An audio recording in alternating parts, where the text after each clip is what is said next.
I'm Elizabeth, sitting on the balcony of our new two-story red crumb home in Brooklyn, sipping a cup of tea. I'm lost in thought. The light rain outside has just stopped, and the droplets on the window are like memories from the past. It all started with that fateful rehearsal dinner. My sister-in-law, Vivian, was getting married. The dinner was held at an upscale French restaurant overlooking Central Park. As I stepped in, the soft golden light from the chandeliers reflected off the crystal glasses, but I immediately felt out of place. Vivian's family was wealthy. Her father, Henry Thompson, was the CEO of Thompson Enterprises, a large manufacturing company. Her mother, Grace, was a socialite who always looked down on me.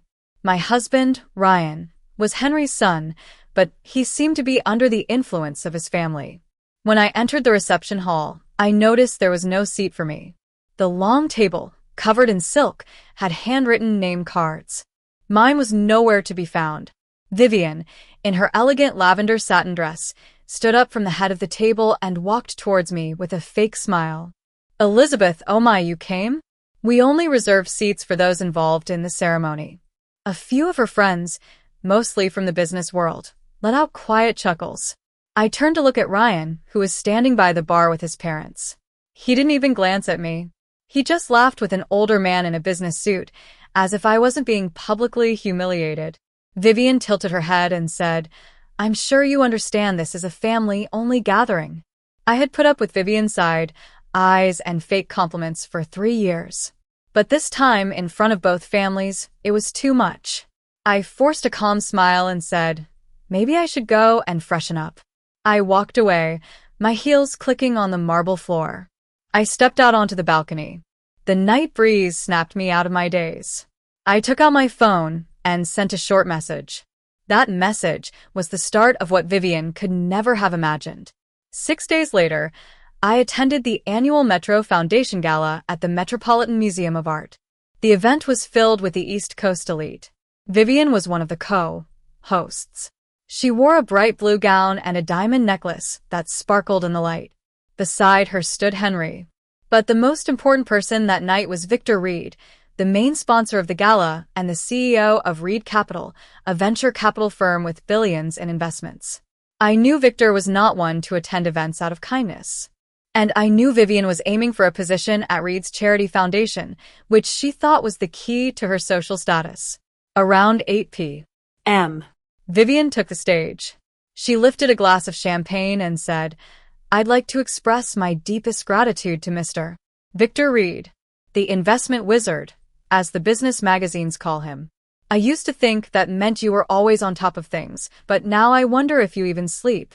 With all the companies Reed Capital acquired last year, I doubt you've had time for a nap." The temperature in the room dropped. Victor gave a faint smile, but his eyes were cold. I caught Henry's eye. His face turned pale, and his fingers tightened on his wine glass. Victor stood up and walked away without a word. Vivian probably thought she was being witty, but she had just made a huge mistake. I slipped out into the hallway with my best friend, Lily Reed, Victor's daughter. Lily hated these galas, but was there out of obligation. "She seriously thinks that was a good move?" Lily whispered with sarcasm. I stayed silent. "My dad won't forget this," she added. "He's been looking for a reason to cut ties with the Thompsons for a while.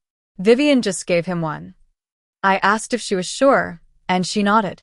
He called his legal team as soon as he left the room. "Trust me, that wedding won't go as planned."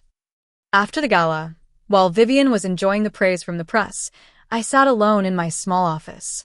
On my screen was the financial structure map of Thompson Enterprises, which I had quietly compiled over the past year.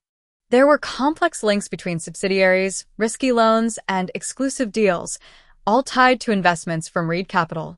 I knew it was time. I called Victor. "This is Elizabeth, Ryan's wife. I hope I'm not calling too late," I said. He was clearly surprised and replied, "It's never too late for something interesting. What can I do for you?" I took a deep breath and said, "I know you're thinking of pulling your investment from Thompson Enterprises. I'm not here to stop you. I'm asking if I give you a good reason to speed up the process, right before Vivian's rehearsal dinner. Would you do it?" Victor let out a dry laugh. I always knew you were smarter than you seemed, but I didn't expect you to be this strategic. I said, I don't need recognition. I just need you to act at the right moment. After a long pause, he said, I'll call my legal team. And you should know if we go ahead, there's no turning back. I replied, I'm not looking back. 2 days later, I met Lily at a small cafe in Greenwich Village. She told me that Victor had already spoken to the board, and the funds would be pulled at 8 p.m.